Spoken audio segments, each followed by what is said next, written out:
Ils sont au nombre de 14, le collectif de présumés criminels appelé à la barre ce matin à la cour criminelle de Bangui. Connu sous le nom de collectif Seleka, le président du tribunal Roch Alfred Ongou a d'entrée de jeu fait une mise au point, question d'éviter d'amplifier la polémique de l'appartenance à un groupe rebelle quelconque.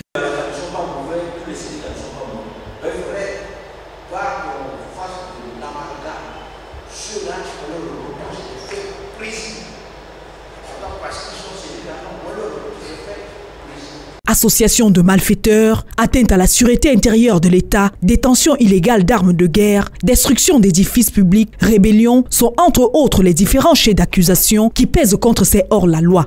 Un procès qui nécessite alors une bonne préparation de la part de la défense qui a sollicité un report. Je n'ai pas eu connaissance de tous les fonds du dossier.